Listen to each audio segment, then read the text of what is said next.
প্রথমত আগুন শুধু এই সচিবালয়ে লাগেনি। হলিক্রস হাসপাতালের অপোজিটে সচিবদের যে বাসভবন, ভবন ৭১ ওইখানেও আগুন লাগছে গতকাল রাতে। আপনারা দেখছেন যে এইখানে এই পাশেও লাগছে, ওই পাশেও আগুন লাগছে, তাই না? আমার কথা এখান থেকে সচিবদের বাসভবন এখান থেকে ৩ কিলো দূরে। ওইখানেও একই দিনে আগুন লাগছে একই সময়ে। আমার কথা হলো কেন? শেখ হাসিনাকে যারা বিশ্বাস করবে, শেখ হাসিনা বাইতুল মোকাররমে সাপ ছেড়ে দিয়েছিল, সাপ। জনসমাবেশে সাপ নিয়ে এসে ছাড়ে দিছে। সেই সাপের কামড়ে প্রায় ১৪-১৫ জন আহত হয়েছিল, ২ জন মারা গেছিল। রাজনীতির জন্য সে এমন কোনো নোংরা কাজ না সেটা করবে না, এমন কোনো নোংরা কাজ করবে না। এবং দেখেন, যখন শেখ পরিবারের সদস্যদের দুর্নীতি তদন্ত হচ্ছে, খোঁজাখুঁজি হচ্ছে, গতকালকেও আলোচনা হলো, তার আগের দিনেও আলোচনা হয়েছে, ঠিক সেই সময়ে আগুনটা লাগলো।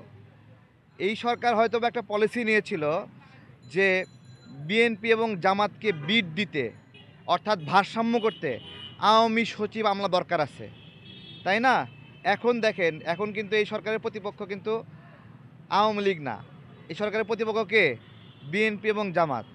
এবং এটা তাদের পলিসি ছিল যে তাদের অস্তিত্বের জন্য আওয়ামী লীগকে সব বের করবে না, এরকম পলিসি ছিল না?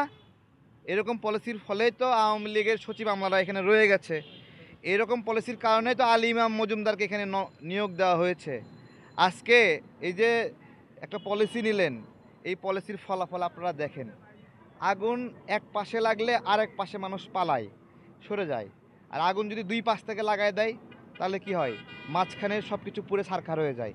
সচিবালয় তাই হয়েছে, আপনার আর কিছু বলার নাই। আমরা এইরকম বীভৎস ঘটনা দেখতেই থাকবো যতক্ষণ পর্যন্ত আওয়ামী লীগকে ঘরের ভিতরে রাখবেন, ততক্ষণ পর্যন্ত আওয়ামী লীগ কখনো আগুন হয়ে জ্বালাবে, কখনো ইঁদুর হয়ে ফাইল কাটবে, আরও অনেক কিছু করবে, যেগুলো আপনারা শেষ দেখতে পারবেন না।